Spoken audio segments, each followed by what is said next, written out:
अगली सुबह का अखबार तो सबने पढ़ लिया था, शायद जो नहीं भी पढ़ते थे उन्होंने भी पढ़ा होगा। आखिर पहले ही सफ़े पर बड़े-बड़े हरूफ में behzad शाह का असल रूप लिखा गया था। behzad शाह की असलियत कि वो कैसा शख्स है, लोगों को इस्तेमाल करके छोड़कर अपना काम तक, अपना नाम तक ना देने वाला behzad शाह घमंड इतना कि किसी से बात करना पसंद नहीं करता, लोगों को इंतज़ार करवाता है और इंटरव्यू तक देना पसंद नहीं करता। इल मैनर्ड behzad शाह और ऐसे कई अल्फाज उसकी शान में लिखे गए थे। आर्टिकल के इख्तिताम पर हाइफा सिकंदर वी न्यूज़ ये नाम पढ़ते उसने अखबार फाड़ दिया और फ़ोन कान से लगाया। क्यों छापा आपने ये आर्टिकल? इसकी भारी कीमत उठाना पड़ेगी आपकी सो कॉल्ड जर्नलिस्ट को। ये सरासर बकवास है, किसी किस्म का इंटरव्यू दिया ही नहीं मैंने, तो कैसे आपका इदारा ऐसी बकवास और वाहियात बातें छाप सकता है मेरे खिलाफ? आप जानते हैं ना, अगर मैं जवाबी कार्रवाई करूं तो वो जर्नलिस्ट और आपका चैनल ऐसे ख़त्म होगा कि लोगों को मालूम भी नहीं पड़ेगा कि इस किस्म का कोई इदारा था भी कभी। और आप जानते हैं behzad शाह कहता नहीं कर जाता है बिना अंजाम की परवाह किए। वो आगे से शायद माफ़ी मांग रहे थे। आखिर सबको अपना कारोबार प्यारा था। उस लड़की को बोलिए मेरे ऑफिस में आए और मुझसे माफ़ी मांगे आपके इदारे की तरफ से, और कल सुबह की खबरों में ये बात छप जानी चाहिए कि ये सारी बातें बेबुनियाद और झूठी थी। 24 घंटे हैं आपके पास, उसके बाद किसी अच्छे की उम्मीद behzad शाह से तो कम अज़ कम मत रखिएगा। वो कहता कॉल काट गया, उसका बस नहीं चल रहा था कि उस छटांग भर की बेवकूफ़ लड़की के साथ क्या कर डालता। तुम मारी जाओगी मेरे हाथों कमअकल लड़की। वो धाड़ा और उठा और काम पर निकल गया। सर जाफरी साहब, और भी हैं लोगों की कॉल्स, फ़ोन बंद कर दो, किसी को कोई सफाई देने का मूड नहीं है मेरा। वो कहता अपने कमरे में बंद हुआ। सर ऑफिस, अब दोबारा किसी ने दरवाज़ा खटखटाया तो उसका आखिरी दिन होगा यहाँ। वो धाड़ता सबके मुंह पर दरवाज़ा बंद कर गया तो सब लरस कर रह गए। फिर कुछ ही देर में तैयार होता वो ऑफिस के लिए निकल गया। सब ने उस लड़की पर इन्ना लिल्ला पड़ी थी कि अब उसे behzad शाह के हाथों कोई न बचा सकता था। दूसरी तरफ सारे ऑफिस वालों के कान शफीकुर रहमान के दरवाजे पर लगे थे, जहाँ से गुस्से से बोलने की आवाज़ें आ रही थीं और अंदर हाइफा थी। आपने कहा था आपने इंटरव्यू लिया है उसका। मैंने आपने कहा था आपने इंटरव्यू लिया है उसका। लिया था? मैंने लिया था या नहीं? वो धाड़े। नहीं, पर तो किस बिना पर वो सब कुछ तुमने लिखा? तुम जानती हो इसका अंजाम क्या होगा? ये सच है, मैंने बेशक उनका इंटरव्यू ना लिया, लेकिन सब कुछ सुना था। लेकिन वो सब कुछ सच था। वो किसी के बारे में बात कर रहे थे, वो भाई था शायद इनका, और बस मैं सिकंदर की वजह से सब बर्दाश्त कर गया हूँ हाइफा। अगर नहीं चाहती हो कि मैं उसे बताऊँ या तुम्हें इस नौकरी से निकाल दूँ, जाओ और माफ़ी मांगो उसे। हरगिज़ नहीं, झूठ लिखा होता तो ज़रूर मांगती, सब सच था, आप मुझ पर यकीन करें। तुम पर यकीन कर भी लूँ तो उसने धमकी दी है कि वो ये कंपनी बंद करवा देगा। हज़ारों लोगों का रोज़गार जुड़ा है यहाँ से, सब बेरोज़गार हो जाएंगे। वो चिल्लाए तो वो चेहरा झुका गई, चेहरा आंसुओं से भर गया था उसका।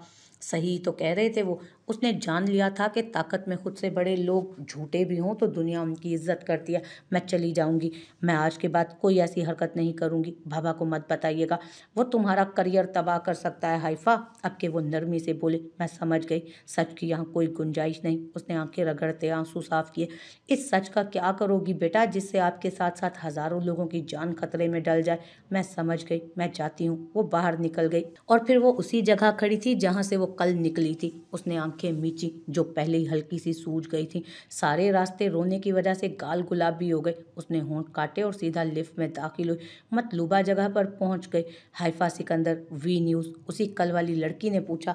जी सर, आपका ही इंतज़ार कर रहे हैं, वो बोली तो हाइफा अंदर की तरफ कदम बढ़ा गई, दिल को मजबूत किए हुए। ये मकसद पूरा होने तक है। वो behzad शाह से निगाहें मिलाता अपने मकसद से आगाह करने लगा। हरगिज़ नहीं, अगर तुम ये सोचते हो कि हमारा मकसद पूरा हो जाने के बाद तुम उसे छोड़ दोगे तो भूल जाओ, निकाह मजाक नहीं है। अगर कर लिया तो कयामत तक निभाना पड़ता है। behzad शाह हतमी अंदाज में बोला कि किसी की जिंदगी, खास तौर पर किसी औरत की जिंदगी से खेलने का हक वो बिल्कुल नहीं देता था किसी को। मुझे मंजूर है, सफ़ीर शाह ने दिल में कुछ सोचते हुए कहा। आखिर में वो behzad शाह को मना ही लेता कि उस लड़की के साथ वो कहाँ रहना चाहता था। निकाह तो महज उसे अजियत देने के लिए कर रहा था, लेकिन वो नहीं जानता था कि ऐसा करते वो गुनाह का मुतरादिफ ठहरता था। तो ये तुम्हारा आखिरी फैसला है शाह? सफ़ीर शाह ने तेजी से सर हिलाया तो behzad शाह ने उसके कंधे पर हाथ रखते उसे गले लगाया। तो सफ़ीर शाह उससे लगता अपने भाई की मोहब्बत खुद में उतारने लगा। उन दोनों भाइयों की जान बसती थी एक दूसरे में। क्या वो राजी है? behzad शाह ने अचानक से सवाल किया था तो वो गड़बड़ा गया। उसका जवाब आप जानते हैं, सफ़ीर शाह बोला तो behzad शाह के चेहरे पर संजीदगी छा गई। आखिर में अगर उसने मुझसे मदद मांग ली तो तुम जानते हो सफ़ी के behzad शाह तुम्हें उस पर फोकियत देगा। तुम पर उसको फोकियत देगा। बहजाद शाह ने उसे हकीकत बताई, लेकिन उस वक्त वो कुछ सुनना नहीं चाहता था। वो सिर्फ उस वजूद को नुकसान पहुंचाना चाहता था जिससे नफरत थी उसे। वो उसे तकलीफ देना चाहता था कि नफरत का इलाज इससे बेहतर कुछ न लगा था उसे। शाम के वक्त वो तैयार था। उसने फैज मेंशन के तमाम कैमरास को हैक कर लिया था और महाफैज को कॉल करने लगा जो वो उठा नहीं रही थी। डैमिट, उसे तैश आया उस लड़की पर। उसे जल्दी यहाँ से निकलना था क्योंकि अशर फैज कभी भी आ सकता था। वो डरता नहीं था, लेकिन उसे ऐसे महाफैज को वहाँ से निकालना इस तरह महाफैज को वहाँ से निकालना मुश्किल हो जाता। उसने काम वाली से रब्ता किया जिसने माह का बुखार में होने का बताया, लेकिन सफ़ीर शाह पर असर नहीं पड़ा। मैं इंतज़ार कर रहा हूँ, अगले 10 मिनट में वो पिछली सड़क पर मुझे मिलनी चाहिए। वो कहता कॉल काट गया और यहाँ से वहाँ चक्कर काटते अपनी सफ़ेद गाड़ी को ठोकर रसीद करने लगा। अगर वो ना आई तो उसके माथे पर जाल बिछने लगा था, क्योंकि घड़ी 9 का हिसाब अबूर कर गई थी। जब वो सामने से आती दिखी, उसे ज़बरदस्ती लाया गया था वहाँ। मैं नहीं जाऊँगी कहीं। वो सफ़ीर शाह को देखते ही चटक पड़ी और पूरी कुव्वत से चिल्लाई तो सफ़ीर शाह ने नागवारी से उसे तका और फिर काम वाली को उसके पैसे देते उसे रवाना कर दिया। बैठो। हरगिज़ नहीं। सफ़ीर शाह ने उसके बाजू को सख्त करीब में लेते उसे गाड़ी में धक्का देने वाले अंदाज में बिठाया और अंदर बैठते ही ड्राइवर को हुक्म दिया। गाड़ी तेज़ी से सड़क पर दौड़ी। उतारो मुझे। आवाज़ अब हलक से ना निकले, वाइट रोज़, नहीं तो जुबान गुद्दी से निकालना खूब जानता हूँ मैं। उसके लहजे की सफाकियत और सर्द निगाहों को देखते वो डरकर दरवाजे के साथ चिपकी। सारा रास्ता रब्बुल इज़्ज़त के नाम का विर्द करती आई थी कि शायद कोई मौजज़ा हो जाए और वो वहाँ से गायब हो जाए। वो कोई फ्लैट था जहाँ वो आए थे। उसकी आंखों से आंसू गिरने लगे कि मौलवी साहब सामने बैठा कलमात अदा कर रहा था। बच्ची की रजामंदी के बगैर ये मुमकिन नहीं है शाह साहब। वो बोले तो वीडियो कॉल में नजर आते उस शख्स के चेहरे पर करक तासुरात छाए थे। शाह, बहजाद शाह ने उसे पुकारा तो वो लब भींचते गहरी सांस भर गया। फिर महाफैज को बाजू से थामे अंदर कमरे में लाया। क्या चाहती हो? वापस जाना चाहती हूँ। ये ज़बरदस्ती का निकाह नहीं करना मुझे किसी अनजान शख्स से जिसे मैं जानती भी नहीं, जो कुछ दिन पहले मेरी ज़िंदगी में आया और अब मुझे मारना चाहता है।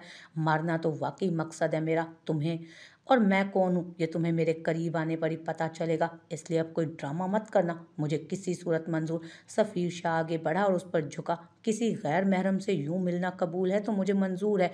ये सब अभी रुकवा देता हूँ मैं, क्योंकि आने वाले कुछ महीनों में तुम्हें सिर्फ सफ़ीर शाह को झेलना है अपनी नाजुक जान पर। वो इस कदर सर्द लहजे में बोला कि महाफैज का चेहरा तप उठा। उसका जिस्म सर्दपन से कांपता जामिद हुआ। इतनी सफाकियत। फिर उसने चेहरा झुकाया और गहरे सांस भरने लगी कि हवा में ऑक्सीजन की कमी हुई। सफ़ीर शाह ने उसके हाथ को थामा और बाहर ले जाना चाहा। ये जान लें कि महाफैज आपको माफ़ नहीं करेगी। वो नम लहजे में बेबसी से बोली। महाफैज से माफ़ी मांगी भी नहीं जा रही। वो कहता बाहर निकल गया बिना पीछे देखे। शायद वो जानता था कि अब की बार वो इनकार नहीं करेगी।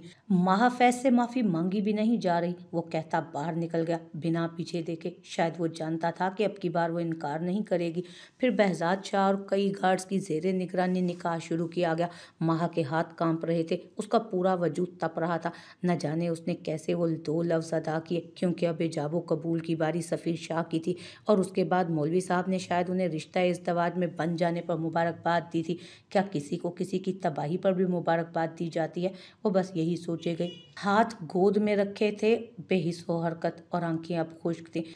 वो किसी शख्स से बन गई थी, इस दुनिया के सबसे मजबूत रिश्ते की हैसियत से। जिसने ये सब कुछ क्यों किया था उसके अलावा कोई नहीं जानता था। उसने निगाहें उठाकर सफ़ीर शाह को देखा जो सबको रुखसत करता उसी की तरफ आ रहा था और महाफैज होशो हवास से बेगाना होती एक तरफ को गिरी थी। स्क्रीन के दूसरे पार बहजाद शाह ने होंठ भींचे। सख्त निगाहों से सफ़ीर शाह को देखते कॉल डिस्कनेक्ट की तो सफ़ीर शाह ने नफरत से सामने गिरे वजूद को देखा। कामिन। दरवाज़ा खटखटाने पर वो अंदर दाखिल हुई तो बहजाद शाह ने उसे देखा। काली शलवार कमीज पर सुर्ख रंग का हिजाब किए, सूजी आंखें और गुलाबी होते नाक और गालों से वो छोटी लड़की अंदर दाखिल हुई। बैठो। वो बैठ गई, लेकिन निगाहें उठाकर ऊपर नहीं देखा। मैं कल के लिए माफ़ी चाहती हूँ आपसे मिस्टर बहजाद। वो बस बोली तो इतना और उठना चाह। मिस हाइफा सिकंदर, अभी मैंने आपको जाने को तो नहीं कहा। वो ठंडे लहजे में बोला कि उसकी रीढ़ की हड्डी में सनसनाहट सी पैदा हुई। वो निगाहें उठा गई और सामने उसकी निगाहों से ज़बरदस्त तसादुम के तौर पर नज़रों का जाविया मोड़ गए। जो उस वक्त भी 3 पीस सूट में बालों को सेट किए माथे पर सिलवटों का जाल लिए बैठा था। उसके ऑफिस की लड़कियां सही कहती थीं। वो पुरकशिश था बेहद, इतना के सामने मौजूद किसी भी लड़की को ठिठकने पर मजबूर कर दे। वो फौरन निगाहें हटा गई। शक्ल से हसीन और दिल से मुनाफिक। क्या वजाहत देंगी अपने झूठ के बारे में? वो बोला, कुछ भी नहीं। मैंने जो कुछ लिखा आप भी जानते हैं उसमें कोई भी झूठ नहीं था। कल जब आप अपने भाई से ज़ेरे बहस थे किसी अदा नामी लड़की के बारे में तो मैं वहीं मौजूद थी और सब कुछ सुन रही थी। मैंने वही सब कुछ लिखा जो सुना, और बाकी की बातें भी आप जानते हैं कितनी दुरुस्त हैं। खैर, यहाँ मैं सिर्फ उन लोगों के लिए आई हूँ जिनकी रोज़ी छीनने की आपने धमकी दी थी। मैं एक बार फिर माजरत खा हूँ। और वो जो तब से निगाहें झुकाए सब बोल रही थी, अपने जूतों से कुछ फासले पर मर्दानी शूज देखते थमी। वो उठकर उसके नज़दीक आया था, पर कब, उसे कैसे पता ना चला। उसने निगाहें उठाई और अपनी जगह से उठ खड़ी हुई कि सर उसके सीने से टकराते हुए बचा। तो आप लोगों की निजी बातें भी सुनती हैं और फिर उसे छापती भी हैं? कमाल, ज़बरदस्त। वो सर्द लहजे में बोला, मैं माफ़ी मांग चुकी हूँ, चलती हूँ अब। रुको, अपने सवालात पूछो और इंटरव्यू मुकम्मल करो जो कल छापा जाएगा, और उसके इख्तिताम पर तुम लिखोगी कि गलती तुम्हारी थी, तुमने किसी गलत फहमी की बिना पर वो सब छापा था। मुझे मंजूर है, लेकिन क्या आप जानते हैं सारा इलियट क्लास मेरी बात पर आंख बंद कर यकीन कर लेगा, लेकिन मिडिल और लोअर क्लास के लोग जान जाएंगे कि ये माफ़ी किस तरह ली गई है। वो बोली तो behzad शाह को लगा वो छोटी सी लड़की उसके मुंह पे तमाचा मार गई है। हाइफा सिकंदर, तुम जानती हो मैं तुम्हारे साथ क्या कर सकता हूँ? क्या कर सकते हैं बताएं, मैं सुन रही हूँ। क्योंकि आप खुदा नहीं हैं इसलिए मुझे डराए नहीं, वो उसी के लहजे में बोली। सच में? वो उसके दूर होने को उसका डरना समझता उस पर लतीफ़ सी चोट कर गया। ये फासला मैं हर अनजान और गैर मत से रखती हूँ। आप करीब आए तो मुझे उठना पड़ा, और behzad शाह को लगा कि वो खुद पर जब्त नहीं कर पाएगा। शट अप हेल, इंटरव्यू पूरा करो और निकलो यहाँ से फौरन। वो बोला तो सामने मौजूद लड़की पल में दहल कर रह गई उसकी धाड़ पर, फिर खुद को नॉर्मल करते सवालात करना शुरू किए और उन्हें डायरी पर उतारने लगी। शादी कब करेंगे आप? एक आखिरी सवाल पूछते उसने सर उठाते behzad को देखा। आप क्यों इतनी दिलचस्पी रखती हैं मेरी शादी में मिस हाइफा? वो बोला तो हाइफा ने लानत भेजी सदफ के इस सवाल के ऐड करवाने पर। ठीक है, बहुत शुक्रिया आपका वक्त देने का, मैं चलती हूँ। शफीक साहब को बोलिएगा अगली बार तुम्हारे अलावा किसी और को भेजें, क्योंकि कल के बने जर्नलिस्ट के लिए वक्त नहीं है मेरे पास।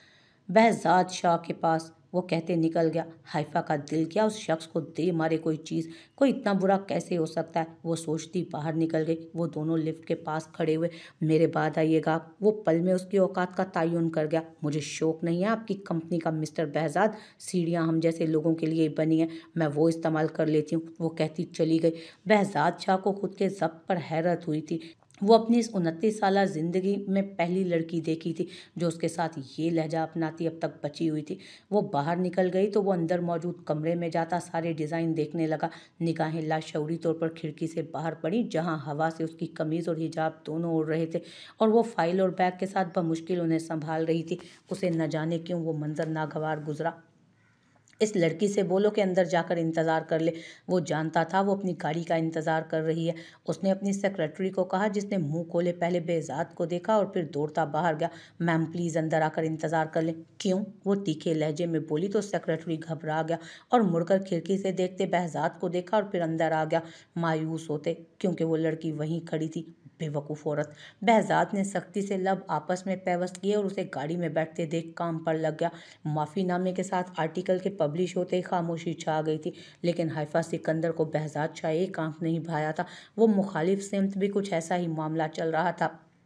behzad शाह ने एक दावत मुनक्किद की थी तमाम सियासी जमातों को, लीडरों के लिए, क्योंकि सियासत में आहिस्ता आहिस्ता वो अपने कदम जमा रहा था। जहां उसकी इतनी तरक्की लोगों को हैरान किए हुए थी तो कहीं लोग उससे नफरत और जलन का भी शिकार थे।